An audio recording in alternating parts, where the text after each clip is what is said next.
নিরিবিলি বসে বসে আল্লাহকে ডাকবো, লা ইলাহা ইল্লাল্লাহ, লা ইলাহা ইল্লাল্লাহ, লা ইলাহা ইল্লাল্লাহ। বলেন না সবাই, লা ইলাহা ইল্লাল্লাহ, লা ইলাহা ইল্লাল্লাহ, লা ইলাহা ইল্লাল্লাহ, লা ইলাহা ইল্লাল্লাহ, লা ইলাহা ইল্লাল্লাহ, লা ইলাহা ইল্লাল্লাহু মুহাম্মাদুর রাসূলুল্লাহ।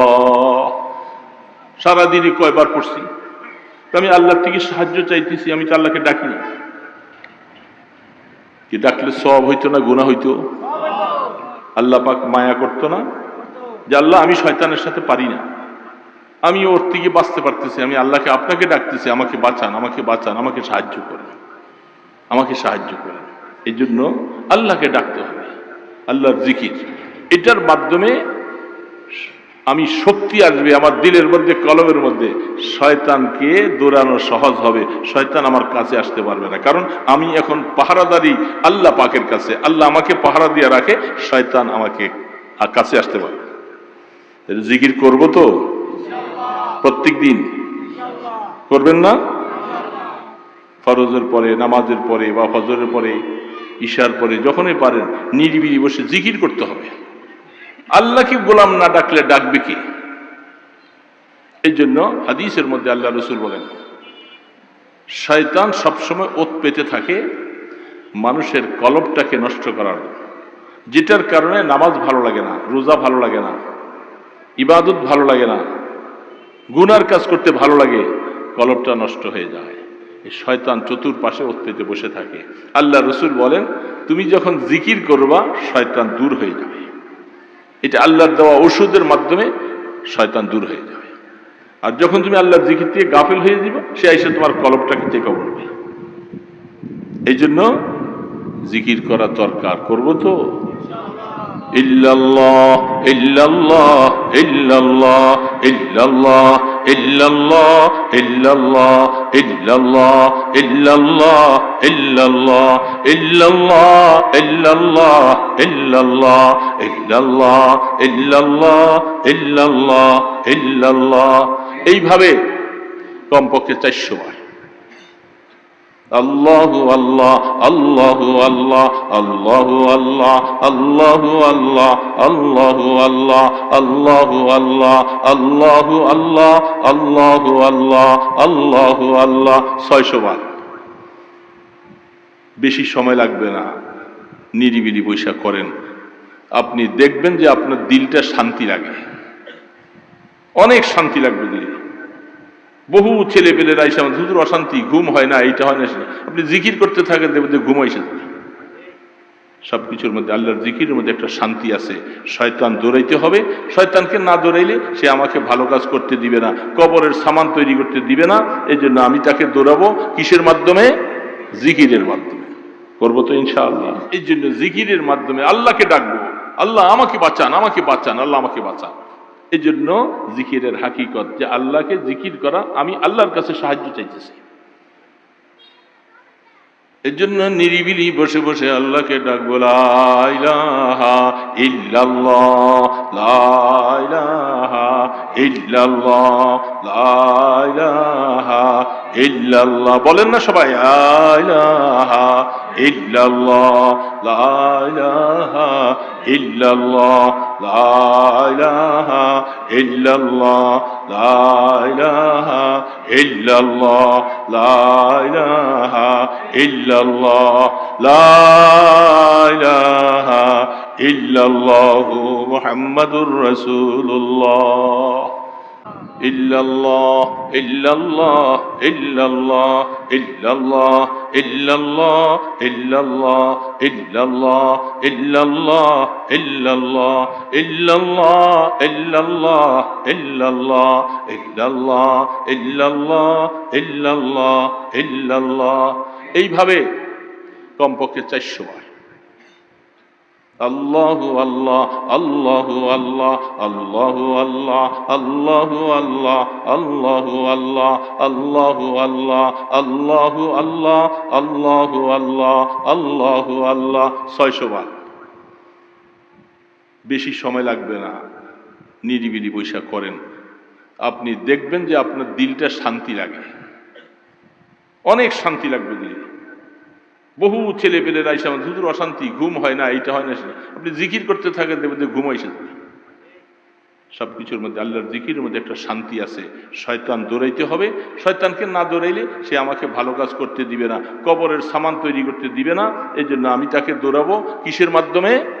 জিকিরের মাধ্যমে। করবো তো ইনশাআল্লাহ। দ্বীনের লাইনে যত কাজ করবেন, সমস্ত কাজের চাবিকাঠি আল্লাহ পাকের জিকির। কোরআন শরীফে অগণিত অসংখ্য আয়াত, হাদিসে পাকের মধ্যে আল্লাহ রসুল অগণিত হাদিস বয়ান করেছেন, যে দিক থেকে আসলে আমরা অনেকে গাফেল। প্রত্যেকটা কাজের মধ্যে জিকির বলতে এখানে আল্লাহ পাকের নামের জিকির হতে হবে। সারাদিনে আমরা জিকির করছি কে কতবার? ভাই 200-400 বার। সারাদিনে আল্লাহ পাকের জিকির হয়েছে আমাদের? বলেন না, অসুবিধা কি? বলেন, আমরা তো এখানে একে অপরের ভাই, কথা বলতে কোনো দ্বিধাদ্বন্দ্ব নেই। সারাদিনে কি আমি 200-400 বার আল্লাহর জিকির করেছি? পারি না। দুরূদ শরীফ সারাদিনে কতবার করছি? কমপক্ষে 100 বার। কারণ এইখানে মজলিসের মধ্যে বসেই তো আমি দুরূদ শরীফ পড়তেছিলাম। আপনাদেরকে বলছিও যে আমরা সকলে মহব্বতে দুরূদ পড়ি। সম্ভবত অনেকেই চুপচাপ ছিলেন, পরে আবার বলার পরে শুরু করছেন। দুরূদ কার উপরে পড়া হয় বাবা? বড় আওয়াজে বলেন, কি শরম করে রাসূলের নাম নিতে? আল্লাহ রসুলের উপরে দুরূদ পড়া হয়। লাভ না লস? দুরূদ পড়লে রসুলের লাভ না আমাদের লাভ? বুঝে শুনে কথা বলেন। আমি বলছি যে আমি অল্প কয়েকটা কথা বলবো, বেশি নয়। দুরূদ পড়লে রসুলের লাভ না আমাদের লাভ। এই যুবক বাবাজিরা তোমরা আছো, অল্প সময় শোনো কয়েকটা কথা। রসুল দুরূদ পড়তে বলছেন। স্বাভাবিক যে ওয়াজের মধ্যে আমরা শুনে থাকি, একটা দুরূদে 10টা গুনাহ মাফ, 10টা সওয়াব লেখা, 10টা মর্যাদা আল্লাহর দিকে বেড়ে যায়। আল্লাহর পয়গম্বরের উপরে দুরূদ পড়বে না উম্মত, সে রাসূলের উম্মত দাবি করার হক তো রাখে না। যার উসিলায় আমরা দুনিয়ায় আসছি, যার উসিলায় জান্নাত জাহান্নাম পাইছি, এই দুনিয়া পাইছি, আসমান জমিন পাইছি, এই টুপি পাইছি, দাড়ি পাইছি, কোরআন পাইছি, এই মাহফিল পাইছি, তার উপরে দুরূদ পড়তে পারবো না? তা আমার মতো কৃপণ বখিল মানুষ বেঁচে থেকে লাভটা কি? কে বাবা বলেন, ঠিক না ব্যাঠি? রাসূলের উপরে দুরূদ পড়বো না? দুরূদ পড়লে লাভ আমার, রাসূলের না। সারা পৃথিবীর মানুষ যদি রাসূলের উপরে একবারও দুরূদ না পড়ে, আল্লাহ রাসূলের নবুয়ত কি ক্যান্সেল হয়ে যাবে? তাহলে আমরা কেন পারি না? সারাদিন বিভিন্ন কাজ কারবার করছি, এই কাজের ভিতরেও কি আমরা রাসূলের উপরে দুরূদ পড়তে পারতাম না? এখানে এমনও কি কিছু মানুষ আছি যারা আমরা সারাদিনে 5 ওয়াক্ত নামাজ পড়ি নেই, এরকম আছি না? কে বাবা আছে না নাই? এই ডিউটিটা, এই দায়িত্বটা আমাদেরকে কে দিছেন? বড় বলেন, কে দিছেন? আপনার মালিক আপনাকে কিছু দায়িত্ব দেয়, আপনি সেই দায়িত্বগুলি যথাযথ আদায় করেন। না করলে মাস শেষে বেতন পাওয়া যাবে না, না বেতন দিবে? তো এই দায়িত্বটা যখন বুঝে আসলো, আল্লাহ পাক যে আমাদেরকে দায়িত্ব দিচ্ছেন, এটা কেন বুঝি না? কেন বুঝি না বাবা? মূল কারণ আছে একটা, কেন বুঝি না? কেন বুঝি না? এই কথাটা না বুঝার পিছনে মূল চাবিকাঠি যে চালায়, তার নাম হল ইবলিস, তার নাম শয়তান। কি নাম তার? এই হলো সব চাবিকাঠি। সব তার কাজ হলো মানুষকে নামাজের থেকে সরাই রাখা, মানুষকে রাসূলের উপরে দুরূদ পড়ার থেকে সরাই রাখা। একজন মানুষ ভালো কাজ করবে, সেই ভালো কাজ থেকে সরাই রাখা, এটার মিশন নিয়ে সে নামছে। আমরা কি তাকে দেখি? সে যে মিশনগুলি সব আমাদের উপরে চালাইতেছে এটা বুঝি তো। যখন আমি নামাজ পড়ি না, নামাজ ভালো লাগে না, তখন আমি বুঝবো যে সে আমার উপরে মিশন চালাইছে, সে সাকসেস হয়ে গেছে। যত ঝগড়া বিবাদ, মারামারি, কাটাকাটি, মদ, জুয়া, জিনা, ব্যভিচার, বেপরদুগি, যত কিছু কাজগুলি ঘটাইতেছে সবকিছুর চাবিকাঠি তার হাতে। তার নাম ইবলিস, তার নাম শয়তান। সে আমাদের রগে রেশায় ঢুকে ঢুকে আমাদেরকে ওই পথ থেকে ফিরাবার চেষ্টা করে। এখন বলেন দেখি, তার শক্তি বেশি না আমার আল্লাহর শক্তি বেশি? তো আল্লাহ পাকের শক্তি বেশি। এখন আমরা কেন সেই লাইন পাই না? আমরা তো শক্তি যার দুর্বল তার রাস্তায় চলতেছি। আমার কথাগুলি খারাপ লাগতেছে, তাই না? রুগী অপারেশন করলে ভালো লাগে না খারাপ লাগে? খারাপ লাগে না? কিছুক্ষণ কষ্ট পায় না আরাম পায়? পরবর্তীতে কি ডাক্তারকে দোয়া দেয় না বদদোয়া দেয়? কারণ তার উসিলায় সুন্দর অপারেশন সাকসেসফুল হওয়ার পরে উনি সুস্থ হয়ে গেছে, ডাক্তারকে দোয়া করে। কিন্তু প্রথম অবস্থায় খারাপ লাগে, কষ্ট লাগে, ডাক্তার আমাকে ছেড়ে দেয় না কেন তাড়াতাড়ি, আর পারি না। ঠিক আল্লাহ সুবহানাহু ওয়া তাআলার পক্ষ থেকে হেদায়েতের কথাগুলি অপারেশনের মতো। প্রাথমিক আপনার কাছে ভালো লাগবে না, কষ্ট লাগবে। যখন এই কথাগুলি বুঝে আসার পরে আমল শুরু করবেন, যখন মজা লাগা শুরু হবে, যখন আল্লাহর রহমত পাওয়া শুরু হবে, তখন বলবেন যে আসলে এই কথাগুলি তো আমার জন্য দরকার ছিল, ঠিক না?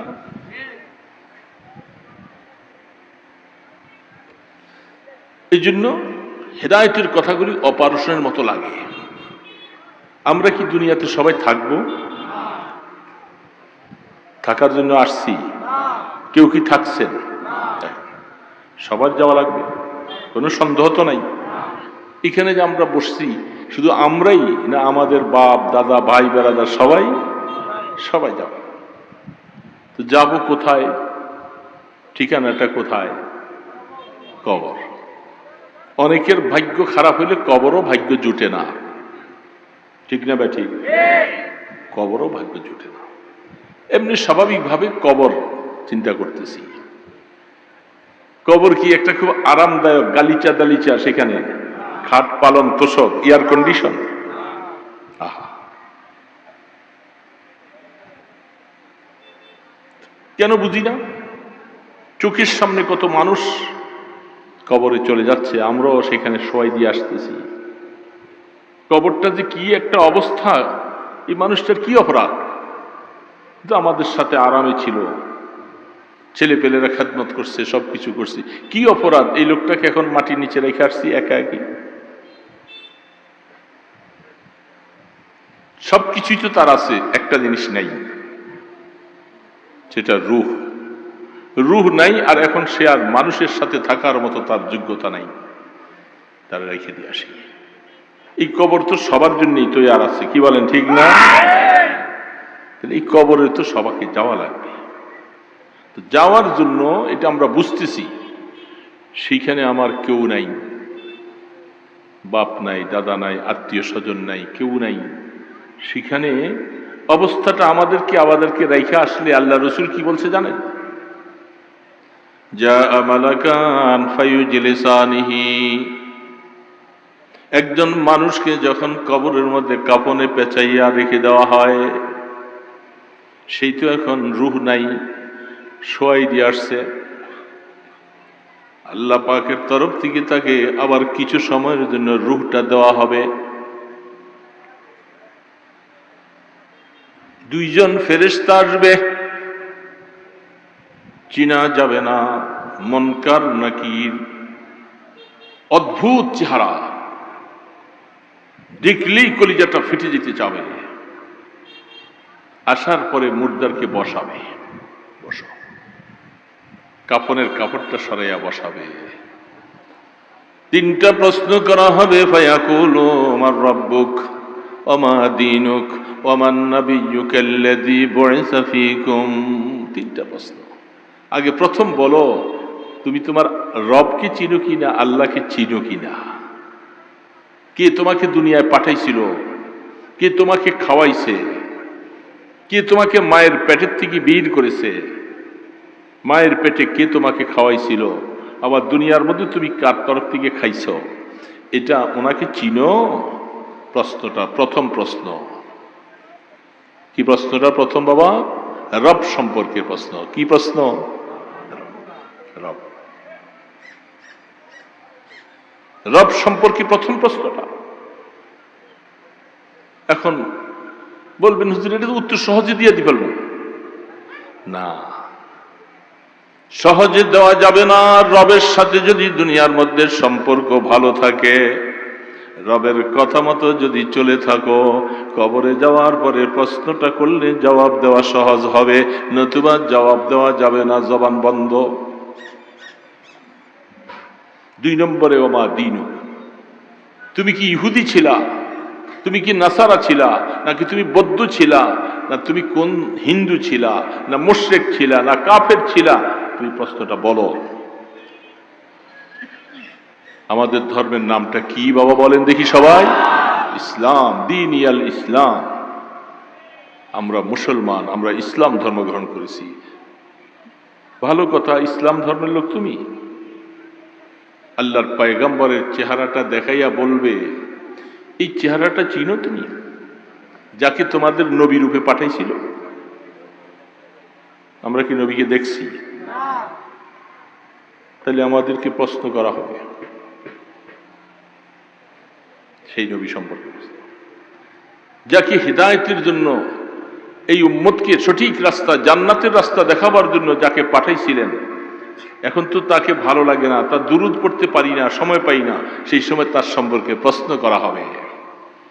মদিনাওয়ালার সাথে যদি সম্পর্ক ভালো হয়, তার কথা মতো যদি জীবনটা তুমি চালাও রে বাবা, তখন তুমি জবাব দিয়া তার উত্তরটা দেওয়া সহজ হয়ে যাবে। এই জন্য কবরটা এটা মামুর বাড়ির আবদার না, ভয়াবহ জায়গা, কঠিন জায়গা। প্রশ্ন 3টা দেওয়া গেলে বলবে আফরিসুহু মিনাল জান্নাহ ওয়া আলবিসুহু মিনাল জান্নাহ ওয়াফতাহ লাহু বাবান ইলাল জান্নাহ। বাস, পরীক্ষায় পাস। দুনিয়ার পরীক্ষা পাশ করলে কত মিষ্টি, কত কিছু।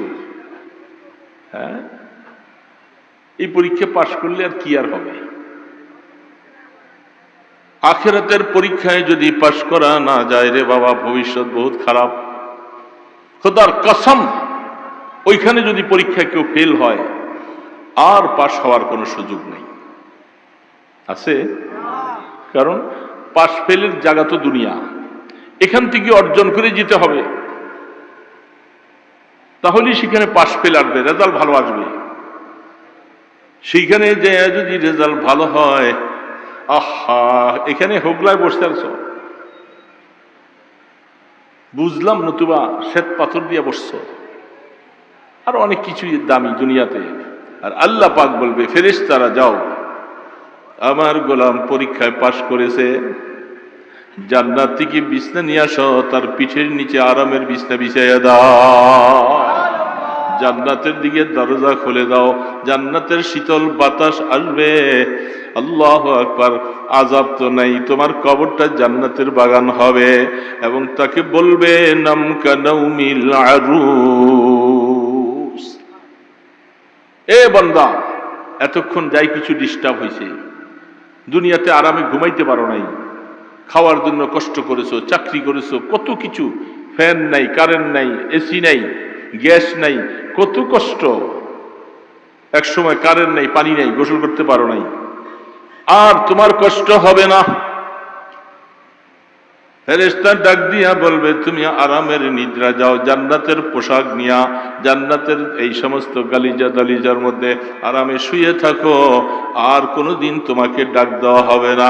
কতদিন পর্যন্ত কিভাবে শুইবা? নতুন দুলা আর দুলান যেইভাবে আরামে তারা সকালে ঘুম যায়, তুমিও এরকম ঘুমাও। আর ডাক দেওয়া নয়, কিয়ামতের ময়দানে যখন ইসরাফিল আলাইহিস সালাম সিংহে ফু দিবে, ওই দিন তোমাকে ডেকে উঠানো হবে।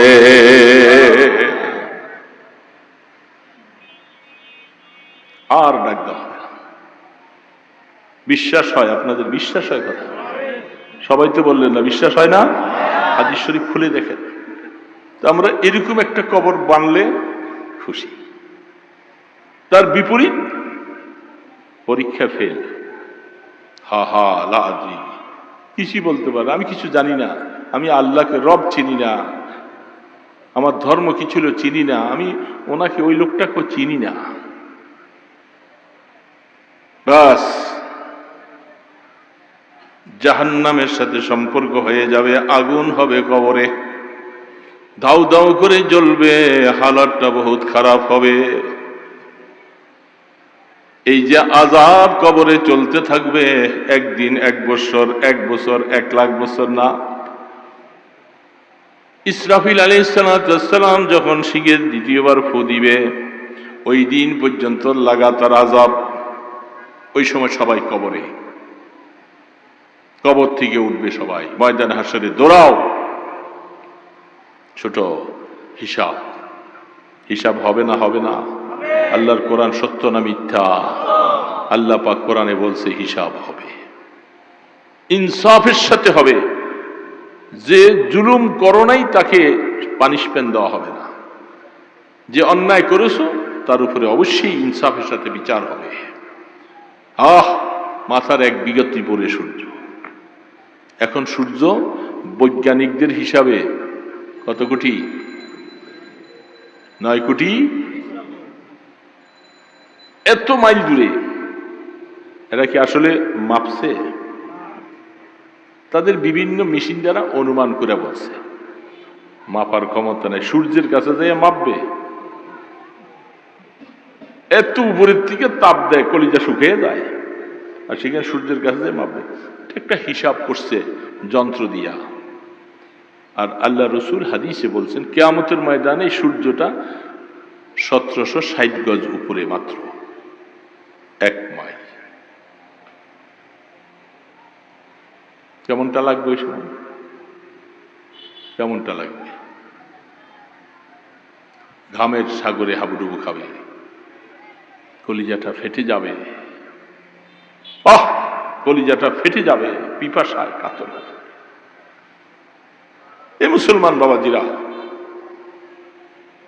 পেরেশান। আল্লাহ পাক বিচার কার্য সম্পাদনের জন্য বসবেন, আমলনামা সামনে পেশ করা হবে। وَأَمَّا مَنْ أُوتِيَ كِتَابَهُ بِيَمِينِهِ فَسَوْفَ يُحَاسَبُ حِسَابًا يَسِيرًا। দোস্ত, আমলনামার হাত 2টা। হাত কয়টা? যে দুনিয়ার মধ্যে হাত নাই, হাত কাইটা গেছে, কিয়ামতের ময়দানে ওর হাত হইবে। দুনিয়ার মধ্যে বিকলাঙ্গ আসছে, হাতে পর্যন্ত নাই, জন্ম হয়েছে, কিয়ামতের ময়দানে পরিপূর্ণ হাত দিয়ে দেওয়া হবে। 2টা হাত, একটা ডান হাত আর একটা। যারা জাহান্নামী হবে, পানিশমেন্ট যাবে, তাদের আমলনামাটা বাম হাতে আসবে। তাকদীর যার ভালো, তার আমলনামাটা কোন হাতে? আল্লাহ বলতেছেন, আমি বলি না। ওয়াম্মা মান উতিয়া কিতাবাহু বিয়ামিনিহি ফাসাউফা ইউহাসাবু হিসাবান ইয়াসীরা। যার আমলনামা ডান হাতে দেওয়া হবে, কিয়ামতের ময়দানে হিসাবের কড়াকড়ি নেই, কাছে ডাকবে আর বলে, বান্দা তোমার আবার কি হিসাব হবে? আমলনামা তো সার্টিফিকেট এসেই গেছে, হিসাব নেই, কড়াকড়ি নেই, যাও বেড়া পার। বেড়া পার হইতে যাইয়াও কতটুক দূরত্ব?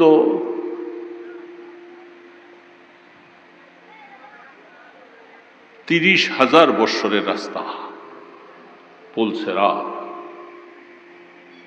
খাড়া 10,000, সমতল 10,000, আবার নিচের দিকে 10,000। 10,000 বৎসরের রাস্তা কার উঠার ক্ষমতা আছে? আছে রে বাবা, আছে? বলেন বড় করে, আছে? কেমনে উঠবে? উপায় নাই। এগুলি সব হাদিসের কথা, রসুলের কথা, কোনো গতি নেই। 10,000 বৎসরের রাস্তা, সেখানে কেমন? আবার সমান 10,000, নিচের দিকে নামতে হবে 10,000। নিচে কি? নিচে জাহান্নাম, ধাউ ধাউ করে জ্বলছে আগুন। দুনিয়ার আগুন থেকে 69 গুণ আরো বেশি এর সাথে যোগ হইয়া আগুনটা হবে জাহান্নাম। বুখারী শরীফে হাদিসে আসছে। এখন সেখানে উঠতে যাইয়া যারা আমলনামা ডান হাতে হবে, আল্লাহর পয়গম্বর বলে, উম্মতেরা মনে রাখো, ফজরের নামাজ পড়তে যতটুকু সময়, আমলনামার ডান হাতওয়ালারা এই সময়ের ভিতরে 30,000 বছর রাস্তা পার হয়ে যাবে। মাত্র 2 রাকাত নামাজ পড়ার সময়। কত বড় কপাল! যারা জাহান্নামী হবে আমলনামা বাম হাতে, ওরা যখন পুলসারাতে উঠতে যাবে সেখান থেকে কেটে জাহান্নামে নিচে পড়ে যাবে। এগুলি সব এখন গল্পের মতো মনে হয়, বিশ্বাস আসে না, আসে না। জান্নাত বি জাহান্নাম বিহি, দুইটাই আছে। আহা, জৈসা করোগি ওইসা ভরোগি, জান্নাত भी है জাহান্নাম भी है, না মানে তো মরকে দেখ। সবটাই আছে, যদি ভালো না লাগে, বুঝে না আসে, মইরা দেখো আছে না আছে, মরো। ওই দিন বুঝবা যে হুজুররা যে বলছিল কোরআন হাদিসের কথা, এগুলি সত্য না মিথ্যা।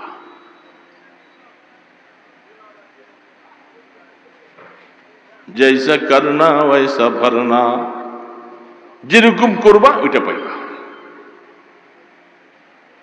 না মানে তো করকে দেখ, জান্নাত भी है জাহান্নাম भी है, না মানো তো মরকে দেখ।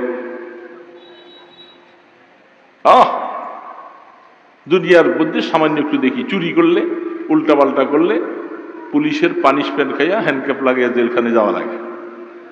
কত ভালো মানুষ আছে, এদেরকে কি পুলিশরা ধরে? চোর, ডাকাত, বাটপার, যাদের নামে মিথ্যা তহমত মামলা, এরা যাবে সেখানে।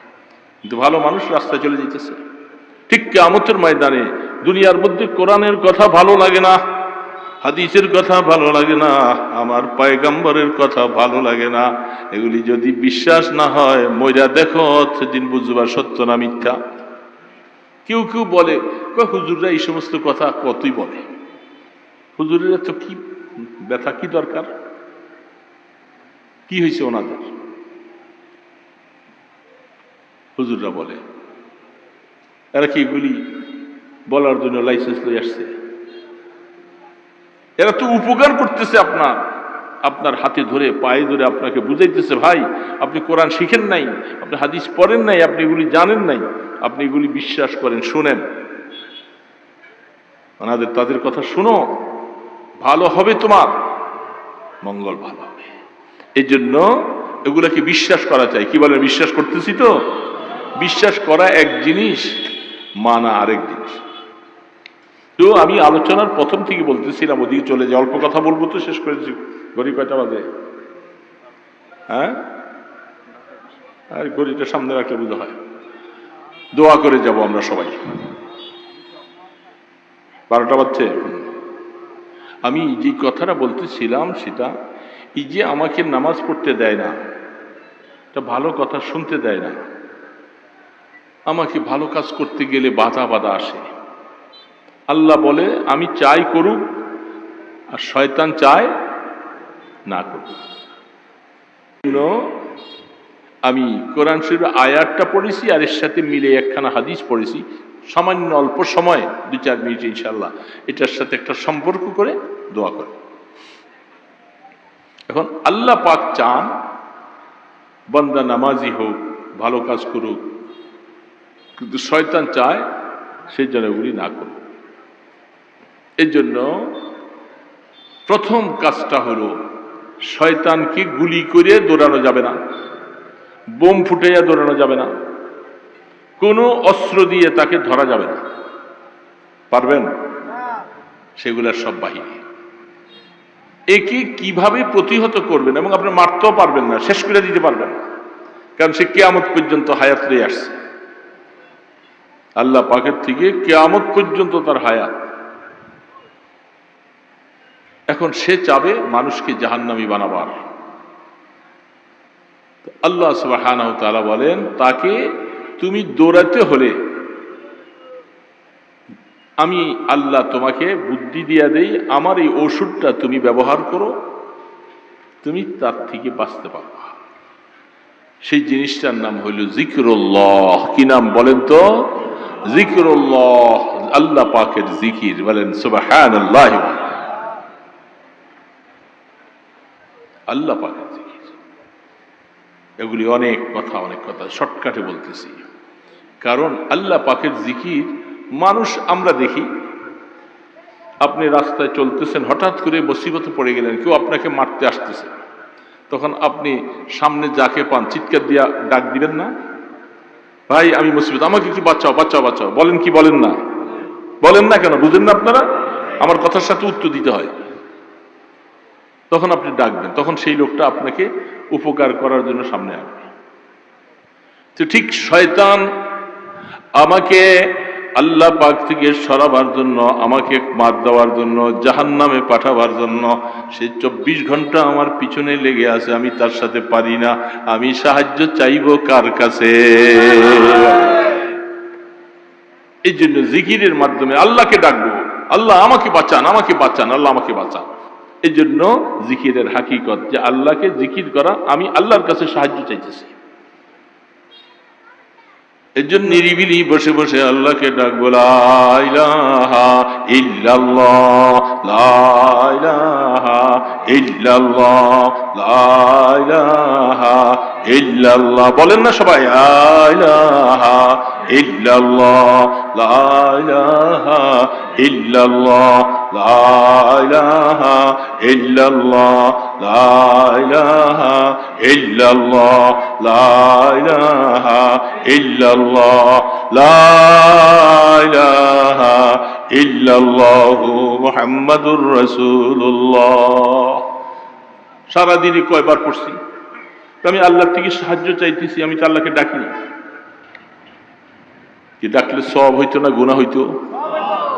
আল্লাহ পাক মায়া করতো না যে আল্লাহ আমি শয়তানের সাথে পারি না, আমি ওর থেকে বাঁচতে পারতেছি, আমি আল্লাহকে আপনাকে ডাকতেছি, আমাকে বাঁচান, আমাকে বাঁচান, আমাকে সাহায্য করেন, আমাকে সাহায্য করেন। এই জন্য আল্লাহকে ডাকতে হবে, আল্লাহর জিকির। এটার মাধ্যমে আমি শক্তি আসবে আমার দিলের মধ্যে, কলমের মধ্যে। শয়তানকে দৌড়ানো সহজ হবে, শয়তান আমার কাছে আসতে পারবে না, কারণ আমি এখন পাহারাদারি আল্লাহ পাকের কাছে। আল্লাহ আমাকে পাহারা দিয়ে রাখে, শয়তান আমাকে কাছে আসতে পারবে। জিকির করব তো প্রত্যেক দিন? করবেন না?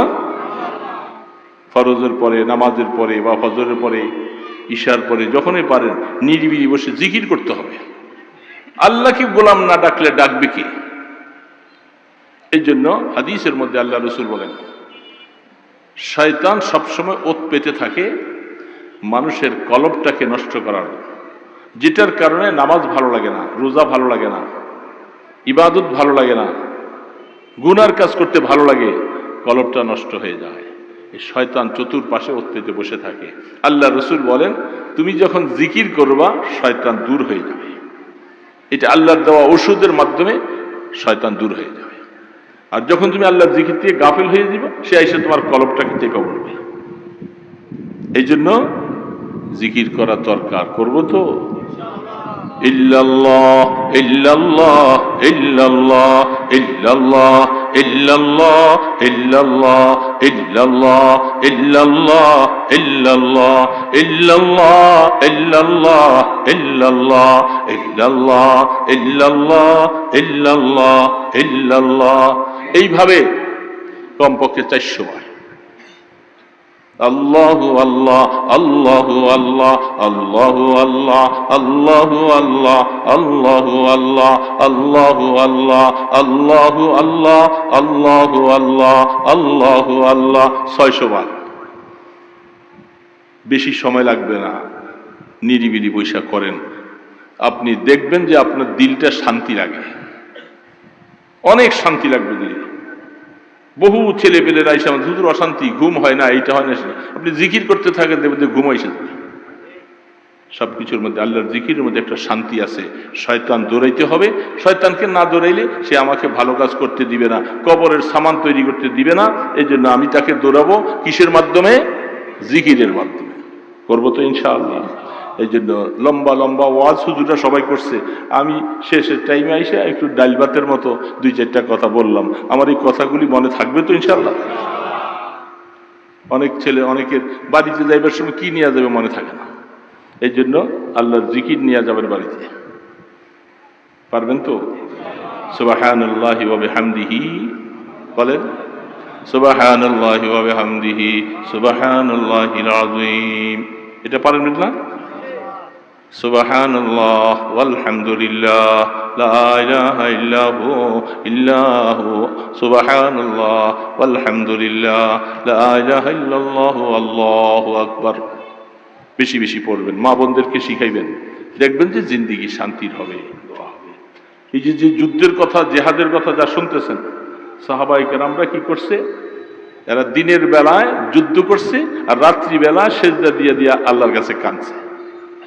ওই আসলে শক্তি সঞ্চয় করেছে রাত্রির বেলায়, এটা দিনের বেলায় কাজে লাগাইছে। শুধু জেহাদে থাকবেন আর এই শক্তি অর্জন করবেন না, আপনি ফেল করবেন। বুঝছেন? রুহবানান ফিল লাইল ফুরসানান ফিন নাহার।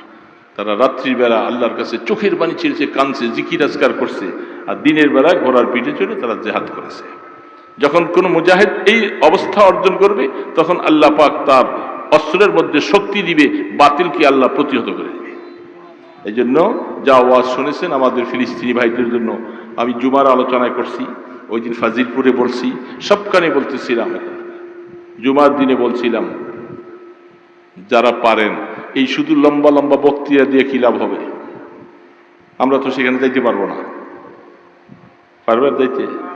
আমরা আমাদের দেশে বসে যারা পারি, মায়া যদি লাগে রোজা রাখেন, রোজা রাখেন, রাত্রি শেষ রাত্রি উঠে উঠে তাহাজ্জুদ পড়ে চোখের পানি ছেড়ে তাদের জন্য কান্দেন, আল্লাহর সাহায্য চান।